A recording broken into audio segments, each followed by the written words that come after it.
దేవుని నామమునకు మహిమ కలుగును గాక. ప్రభునందు ప్రియులరా, మన ప్రభు రక్షకుడునైన క్రీస్తు యేసు పరిశుద్ధ నామంలో మీ అందరికీ శుభములు. 8వ తేదీ జనవరి మాసము 2026 సంవత్సరం. ఈరోజు దేవుడు నిన్ను ప్రేమించి నీకు ఇస్తున్న గొప్ప వాక్యము. ఈ వాక్యము రెవల్యూషన్ నాకు చెప్పబడుతుంటే కలం నీళ్ళ తిరిగి దేవుడు ఎంత గొప్పవాడు కదా, దేవుడు ఎంత మంచివాడు కదా. దేవుని వాక్యం చెప్తుంది, ఆ వాక్యము చీకటి గల చోటు వెలుగిచ్చు దీపమైనట్టున్నది. ఆ వాక్యము చీకటి గల చోటున వెలుగిచ్చు దీపమైనట్టున్నది. కొత్త క్యాలెండర్లో కొత్త వాగ్దానాలు నేర్చుకుంటున్నాం కదా. వాగ్దానము అనేది ఈరోజు నాకు చెప్పబడుతుంది. నిజంగా క్యాలెండర్కి డబ్బులు ఇచ్చిన వాళ్ళందరూ, అవి కొన్న వాళ్ళు ఎంత ధన్యులు కదా.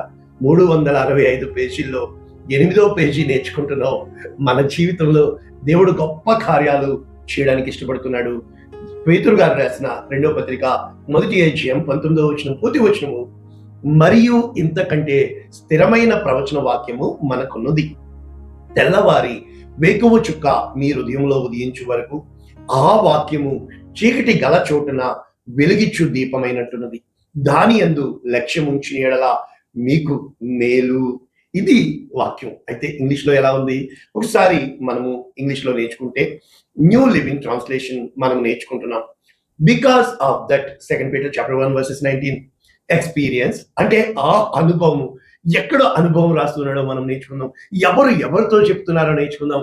We have even greater confidence in the message proclaimed by the prophets. ఆ యొక్క ప్రవచనాలు లేకపోతే లేఖనాలు రాసిన ప్రవక్తల కంటే మేము గొప్ప సాక్ష్యము కలిగి ఉన్నాము. అది ఏమిటి? You must pay close attention to what they wrote. వారు రాసిన ఆ లేఖనాన్ని మీరు జాగ్రత్తగా అర్థం చేసుకుని గ్రహించేయాల. For their words are like a lamp shining in a dark place. వారి లేఖనాలన్నీ కూడా చీకటిలో వెలుగిచ్చు దీపస్తంభముగా ఉన్నవి. అంటిల్ ద డే డాన్స్ అంటే ఆ చీకటి గతించిపో వరకు. And Christ the morning star shines in your hearts అంటే వేకువ చుక్క క్రీస్తు యేసు ప్రభు ఆయన మీ హృదయములలో ఉదయించు వరకు. ఇది ఇక్కడ రాయబడి ఉంది.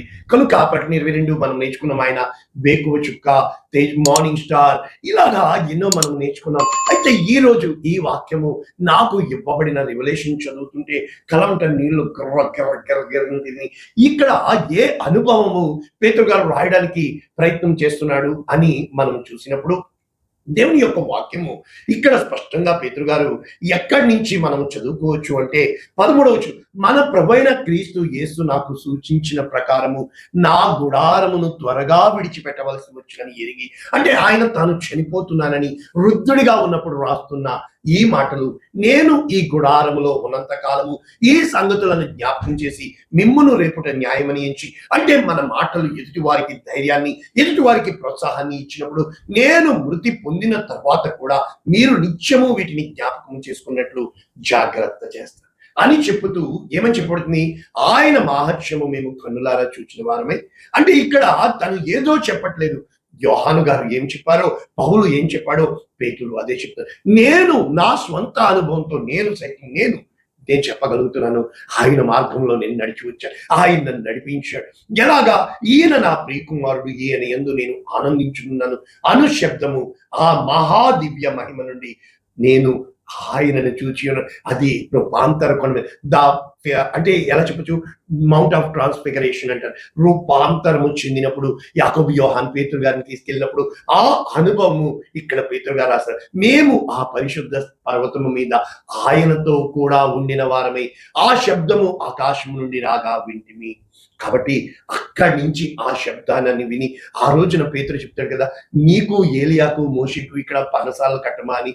కనుక లేఖనములు ఒకడు ఊహను బట్టి కాదు, అది దేవుని యొద్ద నుండి.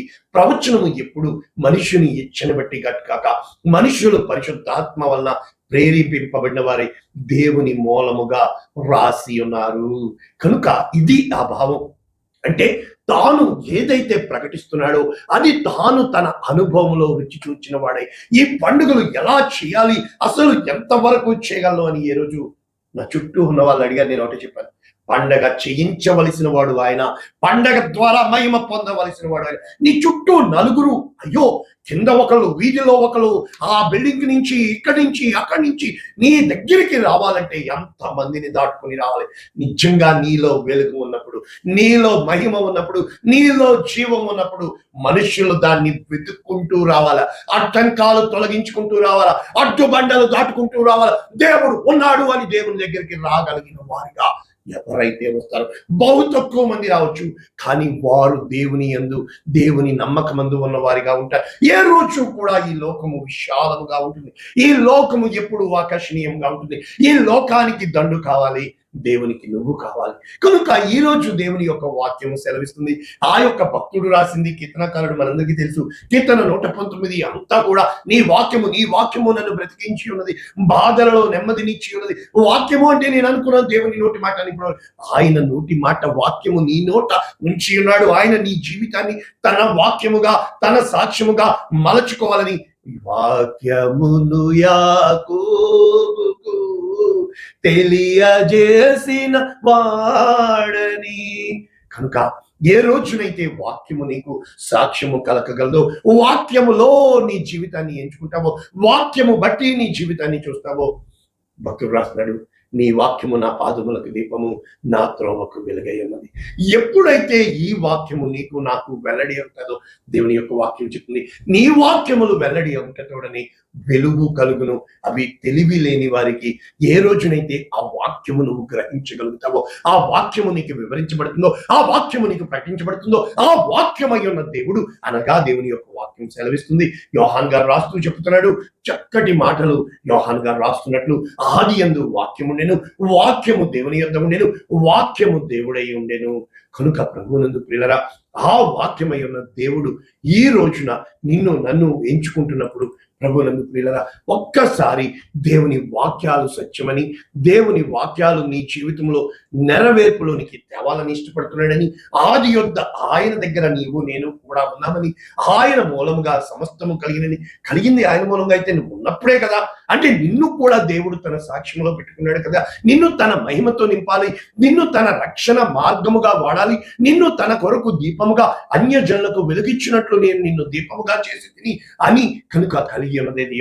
అయితే ఆయనలో జీవం ఉండెను, ఆ జీవము మనుషులకు వెలుగై ఉండెను, ఆ వెలుగు చీకటిలో ప్రకాశించున్నది. నీవు ఈ చీకటితో నింపబడిన ఈ లోకంలో ప్రకాశమానముగా వెలగాలని, ఆ వెలుగు అందరికీ పంచాలని, ఆ వెలుగులో నీవు సాక్ష్యము కలిగి ఉండాలని, ఆయన కొరకు అంతమందిని నీవు వెలుగు మార్గములో, దేవుడు లోకమునకు వెలుగై ఉన్నాడని, ఆయన మాట వెలుగని, ఆయన యందు ఉన్నవాడు ఇంకెంత మాత్రం చీకటిలో ఉండడని ఏ రోజు నువ్వు గ్రహిస్తావో, చాలా చిన్న చిన్న విషయాల్లో మనం దెబ్బతింటూ ఉంటాం, చిన్న చిన్న ఆకర్షణలకు పడిపోతూ ఉంటాం, చిన్న చిన్న మాటలకి కృంగిపోతూ ఉంటాం, చిన్న చిన్న పనులకి మనం ఎంతగానో ఇంకా మన పని అయిపోయింది అనుకుంటాం. Never ever you cannot.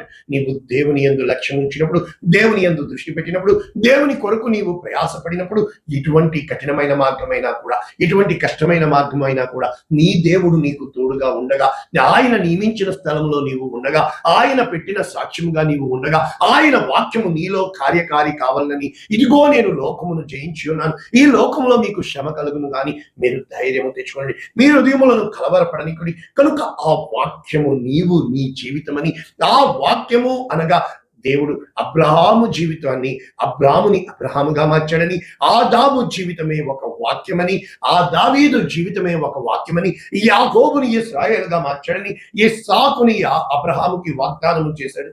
అదే కదా వాక్యం అంటే.